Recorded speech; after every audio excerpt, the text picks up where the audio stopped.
What can this old security guard do anyway? The attacker thought as he approached the school. Old, slow, unarmed. But there was something in James Mitchell's calmness, not fear, but calculation. Not panic, but strategy. The attacker didn't know that the man facing him was one of the world's most elite special forces operators. Welcome to Echo Stories. Before we begin this powerful story, tell us in the comments which city you're watching from, and if you believe stories like this need to be heard, hit that subscribe button to support our channel. Lincoln High School, on the north side of Dallas, Texas, was a large high school with 1,200 students. In a suburban neighborhood where middle-class families' children attended, it was considered a safe school. School security guard James Jim Mitchell, 58 years old, had been working in the same position for 12 years. Every morning at 7 a.m. he would arrive, stand at the main entrance and greet students. Friendly, approachable, but professional. Students called him Mr. Jim. Teachers loved him too, reliable, calm, never caused problems. His uniform was always clean, his posture straight, he took his job seriously. But nobody knew Jim's past. His resume only said military background. He wouldn't give more details. Retired soldier, he would say about himself, that was all. Jim observed everything that happened at school. Which child was troubled, which parent was aggressive, which visitor was unusual. Old habits, constant threat assessment, constant situational awareness. This morning routine had something different. Jim noticed an unknown vehicle in the school parking lot. Dark SUV, tinted windows, engine running, driver waiting inside. At 8:15 a.m., first period had started. The school had settled into its normal rhythm. Jim was doing paperwork in the security office, but his eye was always on the parking lot. The SUV was still there. It had been in the same place for 45 minutes, never moving. Jim walked outside, made a casual approach. He noted the license plate, out-of-state plates. He tried to see the driver, but the tinted windows prevented it.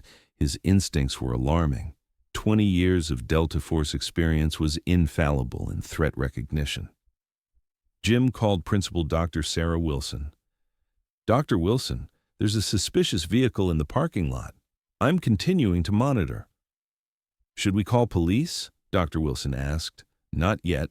I'm in observation mode, but be alert. Jim continued watching.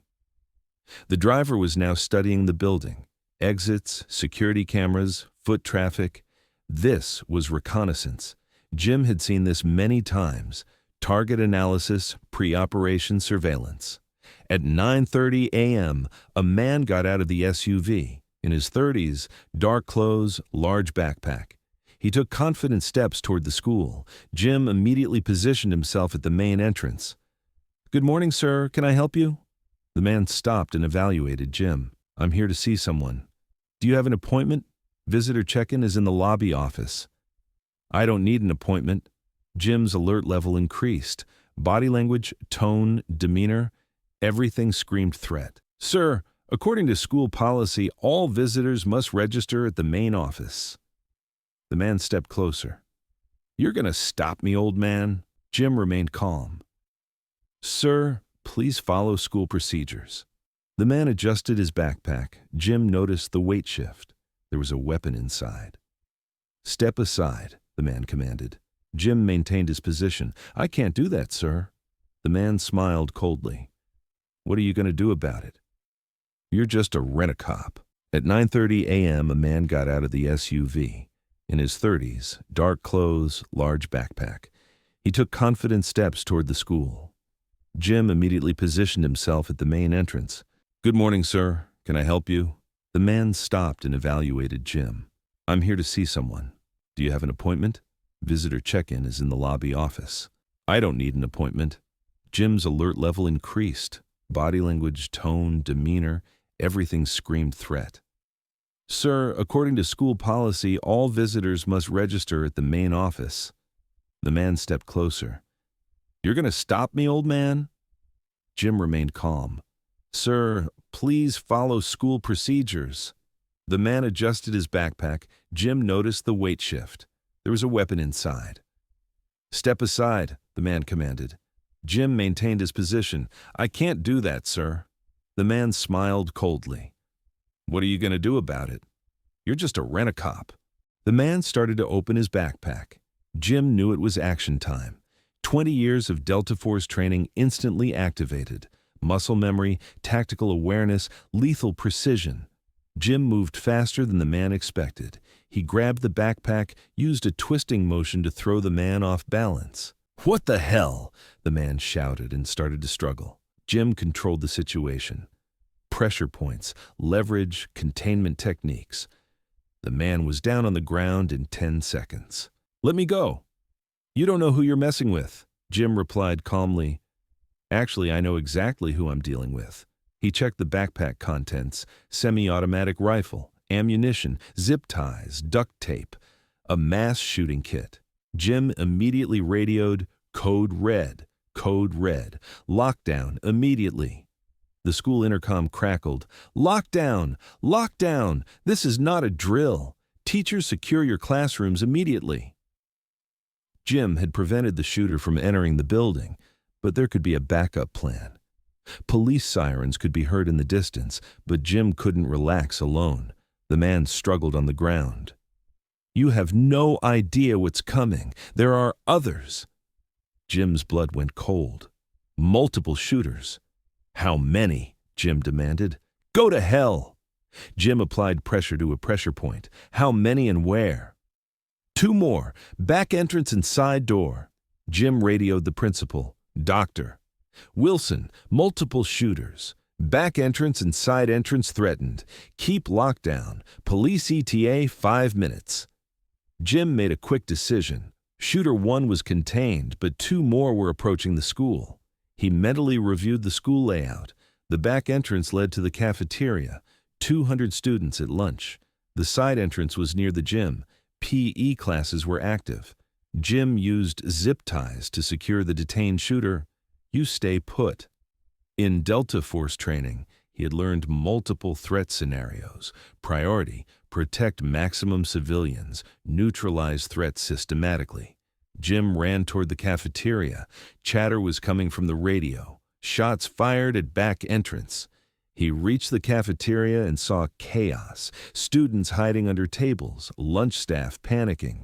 The second shooter was attempting to enter the cafeteria. He was spraying inside through the glass doors. Jim positioned himself between the shooter and students. Jim made a tactical approach. Movement from cover to cover, sightlines calculated, civilian protection priority. There was an emergency exit in the cafeteria. Jim started evacuating students. "Everyone stay low. Follow my voice. Move to emergency exit now." Students responded to Jim's authority. Calm command voice, confident direction. The second shooter tried to breach inside. Jim intercepted. Hand-to-hand combat ensued. Jim's training versus the shooter's desperation. 20 years of Delta Force experience. Iraq, Afghanistan, counterterrorism operations. This was a different scale, but the same principles. Jim disabled the second shooter in 90 seconds. Weapon secured, threat neutralized. Radio check. Shooter 2 down. What status on shooter 3? Gym area, still active. Jim moved toward the gym area. Physical exhaustion was setting in, but adrenaline maintained focus. PE classes were in session. 80 students, coaches trying to maintain order. The third shooter had a different approach. Instead of a frontal assault, he was attempting entry from the roof. Jim spotted movement on the roof. He was taking a sniper position for elevated advantage. This required a different tactics. Jim used his knowledge of the building layout. There were maintenance stairs with access to the roof. Jim climbed, approached from behind.